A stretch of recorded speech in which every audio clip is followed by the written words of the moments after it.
This video I'm going to be talking about E.A. Walsh-Budge, hieroglyphic dictionary. I'm going to start with the A list, then show you some other hieroglyphics like the owl, meanings of some hiero. Here we go. Remember, I can't ruin the whole thing for you, but I can give you a little taste.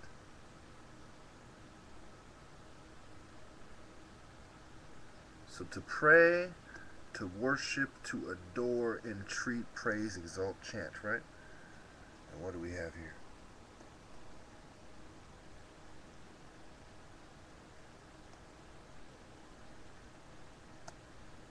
It's the top one.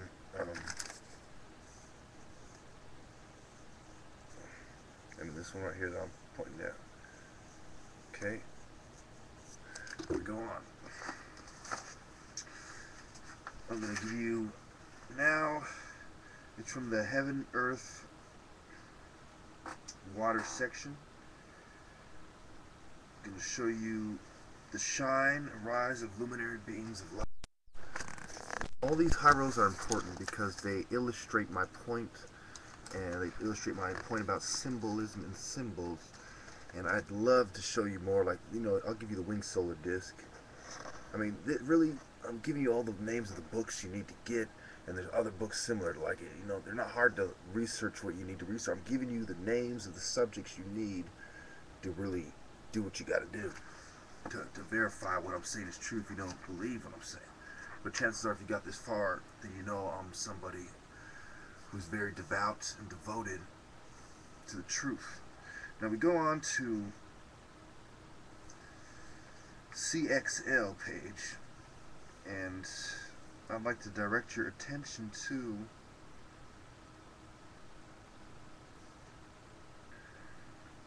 the truth and what's right. Ma. So those birds, one of them is an owl. Okay, the owl represents many things. One of them is masturbation. One of them can be related to Osiris, and one is the truth. And there's more than that. For example,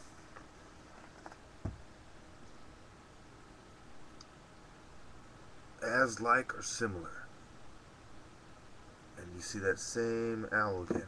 So you see how the variations of the same symbol take on different meanings, and the elite didn't miss that for a second. Nor did they miss the link between mind, body, and soul, medicine, education, and spirituality. And we shall go on, and one of my bookmarks fell out. That's just great, but it's okay because, well, I guess I'm going to have to show you that in another video. It's okay. I'm going to go on to the volume 2.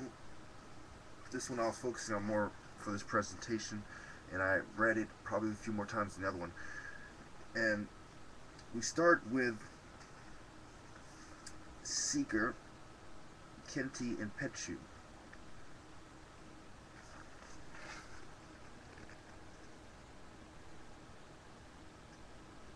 Okay. We go on to Set. Setisa, Setek. Notice the symbols of Set. There's a sun. The sun is being set.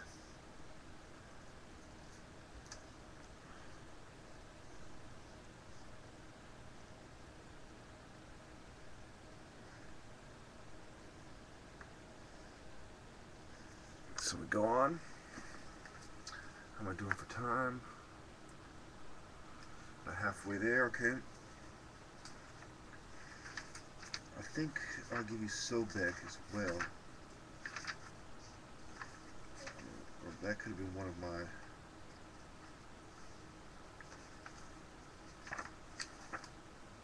bookmarks already. Here we go. So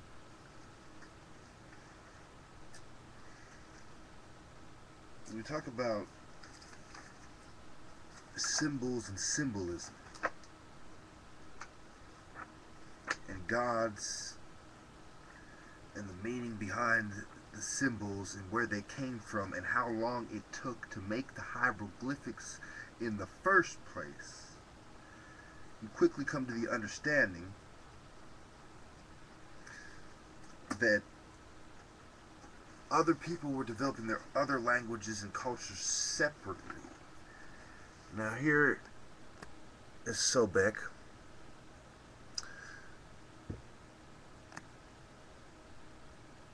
Crocodile god of the Nile. I have a picture of him with Horus slaying Sobek riding a horse in Roman armor, and I showed you one of my other videos. I'm sure you might recall it.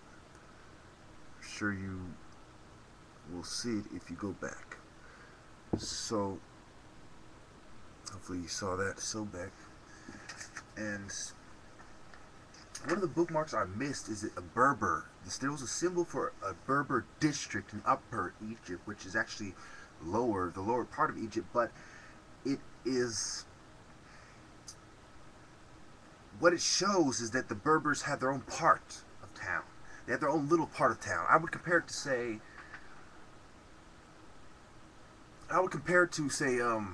Japantown in San Jose. You know, this is not the majority of the people. There's actually quite a few Vietnamese in San Jose, so it's a bad example because they're, you know, they're similar. They're Asians as well, but you know, it's the one part of town that they had. You know, maybe Chinatown and San Francisco. Again, there's a lot of Asians in San Francisco there too, but in this particular instance, there was the Greek part of town, Berber part of town, Libyan part of town, and then the majority of the people were black. And then you had some Arabs coming in and out on caravans as they developed their trade routes more, which go back a long ways, but certain events like wars and disturbances disrupt the trade routes. But anyway, before I run out of time, let's go to my third to last bookmark. We go to Amen Ramses.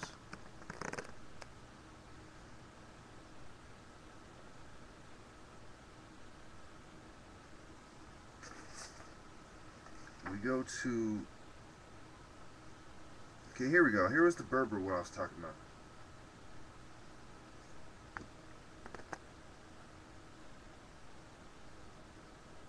You see, they have these symbols like, so as we go to, oh, I didn't show you the other one. Okay, this one refers to, it says a district in Upper Egypt. You see that? So, like I was saying, a lot of morons might say, oh, this guy doesn't get it. But they don't fucking get it. You know what I'm saying? Berber have been ruled out as the people, as has the Asians, as has, and you know, like I say in my other videos, I got nothing against these people, but I'm simply pointing out that their false claims and the misleading people and some of the scholars who are misled, who are pushing this idea, and some of just average people who think they're scholars, speaking on what they do not know, are laying false claim when the research that we already know, the oral traditions of African tribes, all the evidence points away from what they're talking about. So we go on. I think I have just enough time to show you Nemt Sekhmet, slaughterhouse of Sekhmet. Okay, if you were in ancient Egypt and you wanted to know what place do you want to avoid on a bad day, yeah, that probably would be it. Now, I'm going to end it there. Of course, I would love to show you the whole fucking book and explain every fucking symbol, and you know, and look up the ones that I don't understand fully and make sure, you know, refine my own skills on it. But I'd be at risk of stealing the guy's work. So we're gonna end it there.